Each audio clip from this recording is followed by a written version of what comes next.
Now children, that day we were doing about common ion effect.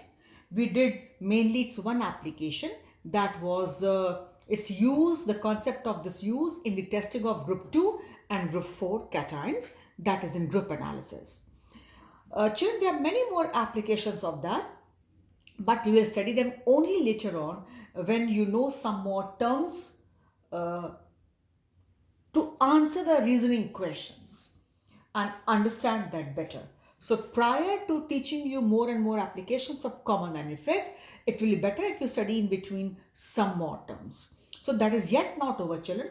After teaching you some more terms, I'll go back to applications of common and effect, because when it comes to point common and effect, I cannot cut short anything. I have to teach you in quite detail, and you need to understand that also. And please be sure that you're going to get some or the other reasoning questions from this portion. So ultimately we will be doing. Right now we start the new topic, buffer solution of the same chapter. Now what is the children? It is a solution which maintains its pH fairly constant.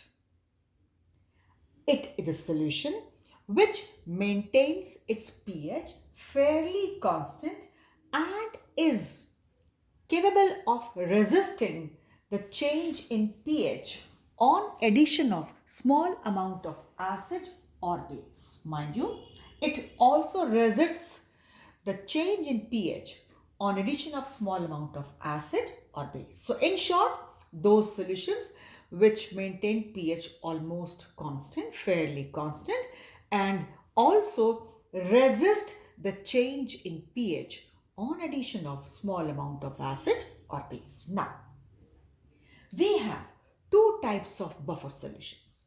First is acidic buffer. What is this? It is an equimolar mixture of, equimolar mixture means 1:1 ratio. Equimolar mixture of a weak acid and its salt with strong base. 1:1 equimolar mixture of weak acid and its salt with strong base. Now children, so its example is acetic acid.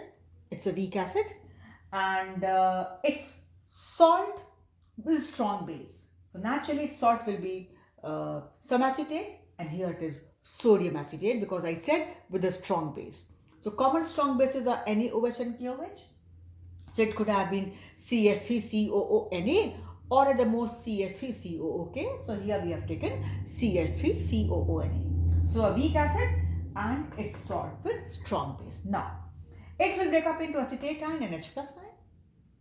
This will also break up into acetate ion and Na plus ion. Right, children. Now, if I put HCl in this buffer solution, where we have this and this in the equimolar amounts, 1:1 ratio. So if I put HCl, it breaks up into H plus and Cl minus. So you will say this H plus should, if I put this HCl in this solution, which is having these two components in the 1:1 ratio, so these H plus ions actually should change the pH, because you have increased in a way H plus ions. So pH will definitely be affected. But then what happens? Acetate ions present here, children. You will say these two are providing acetate ion. Which will provide us more? This will provide us more. This is a salt. This is a stronger electrolyte than this. This is strong electrolyte. This is strong electrolyte. Will furnish more acetate ions than this. Here to children, we also have phenomena of common ion effect. Why? Weak. The degree of dissociation of the weak component is suppressed in the presence of strong electrolyte having one common ion. Sodium acetate is definitely a stronger electrolyte as compared to this. So this is further suppressed. So mainly acetate ions in this solution are due to acetate ion coming from salt.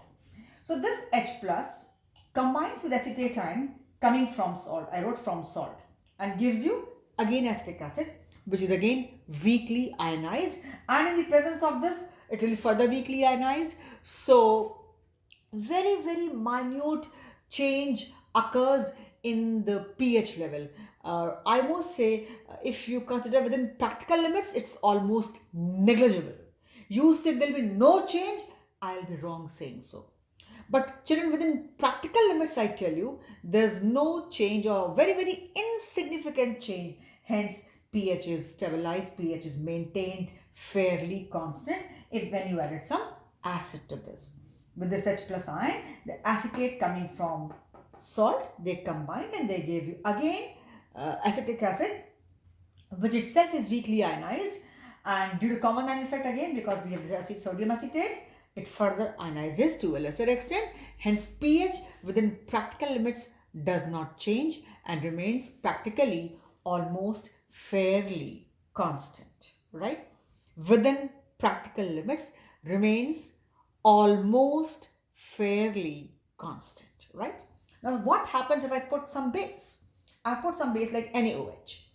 It breaks up into Na plus and OH minus fine. So these OH minus ions actually should alter the pH, will affect the pH, will change the pH. Let's see what happens. Now children, these, since OH minus ions will change, will affect the pH. So what happens immediately? These H plus ions coming from acid, H plus ions coming from acid will combine this with this OH minus ions and again form the weak electrolyte water, which again remains weakly ionized. And once water is formed, pH is not much affected. And as it is, water as a weak electrolyte remains very feebly, very weakly ionized. Hence, within practical limits, pH remains almost unaffected, or say pH remains almost fairly constant. I repeat, within practical limits. Otherwise, there will be some change, but almost negligible. Because the OH minus ions, which could have affected the pH, are, these H plus ions coming from acid, they quickly combine with these OH minus ions and give you a weakly ionized water molecule here, or they form water molecules, which water, very well, it's almost a almost a non-electrolyte, but since these ions are there, so it becomes almost weakly ionized. We know pure water is non-electrolyte. It's only a polar covalent compound, but in the presence of these ions, it ionizes to a lesser extent. So pH remains almost fairly constant within practical limits. So this is how we have seen the buffer action of an acidic buffer, where we had one example, 1:1 equimolar mixture of acetic acid and sodium acetate. And then I've also shown the mechanism how the pH is controlled if you put some HCl or if you put some NaOH. Hence, no appreciable change in pH. Mind you, I'm not saying no change in pH. I wrote, hence no appreciable change in pH, no significant change in pH. So I hope this important point is clear to you. Children, they will ask you in competitions, give an example of acidic buffer. So it is acetic acid and sodium acetate, right? So it is a weak acid and it's salt with strong base. This is how it is one example of your weak acid. And in your theory, they may ask you, show the buffer action of acidic buffer, or how the mixture of acetic acid and sodium acetate shows buffer action. So you have to show for both.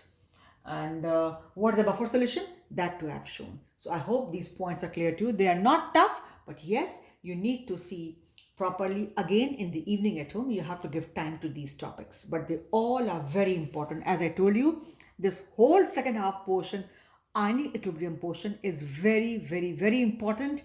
And as I have told many times, this is the most important portion of the entire chemistry of 2 years. This portion, your ionic equilibrium. So for this video, we stop here.